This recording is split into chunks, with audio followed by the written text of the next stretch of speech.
Kabar gembira, PKH BPNT tahap 1 meledak cair. Rp600.000 di kartu KKS ini infonya. Halo Sobat Info Bansos terkini, apa kabar semuanya? Semoga selalu sehat dan dimudahkan segala urusannya. Kembali lagi di channel ini, tempatnya kita berbagi informasi terbaru dan terpercaya seputar bantuan sosial dari pemerintah.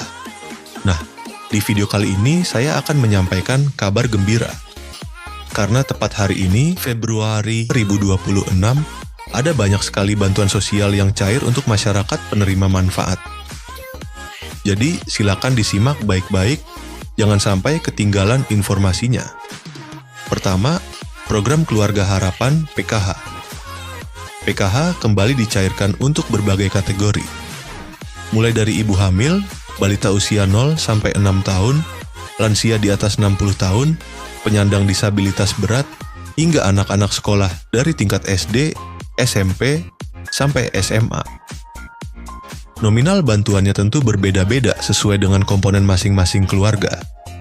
Pastikan dicek melalui buku tabungan atau ATM di Bank Himbara, yaitu BRI, BNI, Mandiri, maupun BTN. Kedua, bantuan pangan non-tunai, BPNT, atau kartu sembako. Untuk penerima BPNT, saldo sudah mulai masuk dan bisa dibelanjakan melalui e-warung atau agen yang sudah ditunjuk.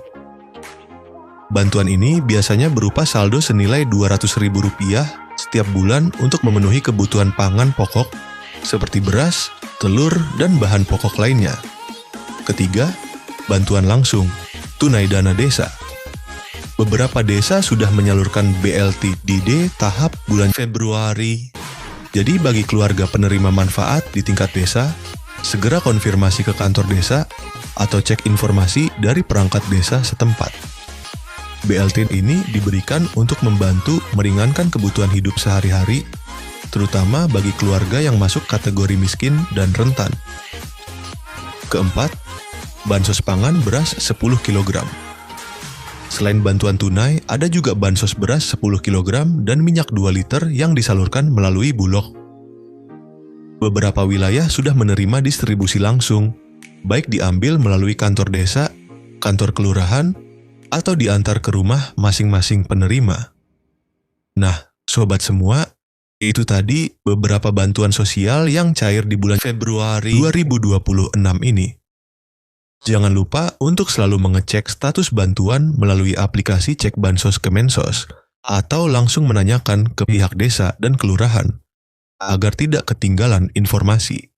7 bansos yang berlanjut di 2026, pemerintah memastikan bahwa bantuan yang bersifat fundamental dan struktural akan tetap berjalan. Ini adalah jaring pengaman utama bagi masyarakat rentan. Program bantuan yang akan cair di 2026 diantaranya itu yang pertama, Program Keluarga Harapan PKH. Sebagai primadona bansos, PKH tetap kokoh berdiri. Bantuan ini menyasar komponen vital keluarga, ibu hamil, balita, anak sekolah SD sampai SMA, lansia, dan penyandang disabilitas berat. Mekanisme penyalurannya diprediksi tidak berubah, yakni cair bertahap 4 kali setahun. Yang kedua yaitu BPNT atau sembako, atau yang bisa disebut bantuan pangan non-tunai. Kebutuhan pangan tetap menjadi prioritas nomor 1. Meski ada wacana transformasi ke direct cash, transfer uang digital untuk efisiensi program ini dipastikan aman, yaitu dalam artian program BPNT masih terus berlanjut di 2026. Yang ketiga yaitu bantuan PIP, Program Indonesia Pintar. Komitmen mencerdaskan bangsa tidak surut. Anak-anak dari keluarga prasejahtera tetap dijamin akses pendidikannya melalui bantuan tunai PIP. Jadi PIP di 2026 akan tetap berlanjut. Yang keempat yaitu PBI JKN atau Kartu Indonesia Sehat gratis dari pemerintah. Kesehatan adalah hak dasar. Subsidi iuran BPJS Kesehatan bagi 40% penduduk termiskin tetap ditanggung penuh oleh negara. Bantuan beras 10 kg. Program cadangan pangan pemerintah CPP ini diprediksi kuat akan diperpanjang, berfungsi sebagai bantalan saat harga beras gejolak atau terjadi kerawanan pangan. Jadi bantuan beras di tahun 2026 akan tetap berlanjut. Yang keenam yaitu atensi lansia dan disabilitas berat. Kementerian Sosial terus menyalurkan bantuan rehabilitasi sosial baik berupa alat bantu, kursi roda, alat dengar maupun makanan bagi lansia tunggal dan disabilitas. Untuk yang ketujuh, bantuan pena pahlawan ekonomi Nusantara. Ini adalah bintang baru bagi KPM usia produktif di bawah 40 sampai 45 tahun yang sudah lama menerima bansos. Pemerintah menawarkan modal usaha hingga 5 juta rupiah. Syaratnya harus siap graduasi atau mundur dari kepesertaan bansos reguler. Setelah usahanya mandiri ya.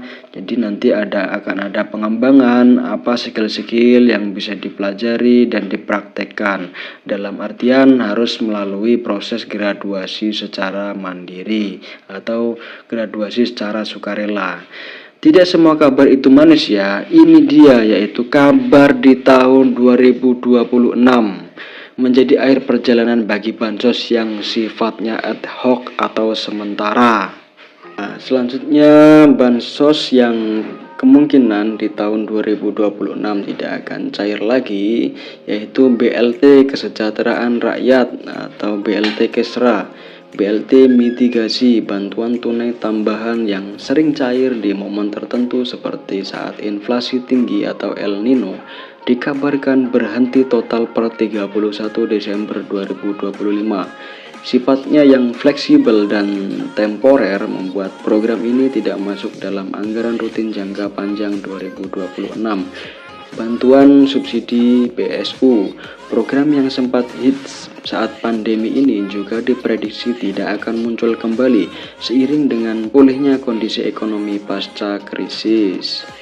Ya, jadi ada beberapa bantuan yang kemungkinan di tahun 2026 tidak akan cair atau tidak rutin cair per bulan sesuai dengan kondisi yang ada di lapangan seperti inflasi tinggi atau El Nino dan lain sebagainya.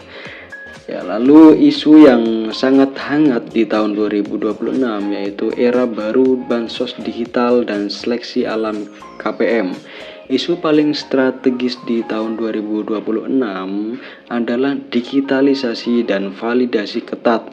Pemerintah melalui bocoran dari Menko Luhut Binsar Panjaitan merencanakan peluncuran sistem bansos digital berbasis artificial intelligence atau AI.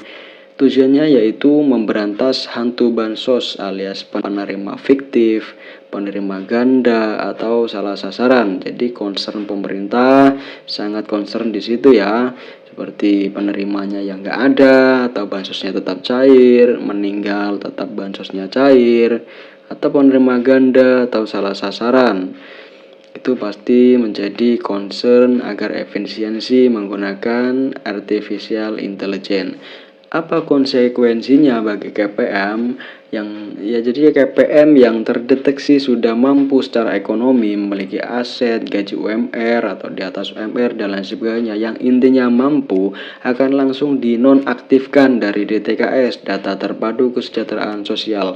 Fokus pemerintah bergeser dari sekedar menyalurkan bantuan menjadi mencetak keluarga yang mandiri secara ekonomi. Saran bagi KPM, jadi simak secara sesama dan teliti. Saran bagi KPM, jangan terlena, pastikan data kependudukan Anda, KK, KTP Anda valid ya dan terbaru. Jadi ketika ada perubahan apapun itu disampaikan ke Dispenduk, datanya itu harus yang valid dan terbaru. Bagi yang masih muda dan produktif, manfaatkan program Pena untuk memulai usaha. Jadi bantuan itu bukan gaji ya sobat bansos semuanya. Jadi jangan terlalu mengandalkan bantuan sosial dari pemerintah. Gunakanlah bantuan sosial itu untuk produktivitas Anda, membantu ekonomi Anda, membantu usaha Anda agar Anda berkembang dan usaha Anda juga berkembang, dan nantinya ekonomi Anda juga berkembang dan stabil. Karena di masa depan bansos tunai murni akan semakin diperketat seleksinya. Jadi tidak semua orang serta-merta gampang untuk menerima bansos ini. Ya, mungkin itu saja pembahasan dari saya. Jika pembahasan saya kurang jelas atau sobat semua ada pertanyaan yang seputar bansos, saya selalu terbuka. Ya mungkin itu saja dari saya. Kurang lebihnya mohon maaf apabila ada kata-kata yang kurang berkenan. Dari saya, wassalamualaikum warahmatullahi wabarakatuh. Salam sejahtera, salam tepat sasaran.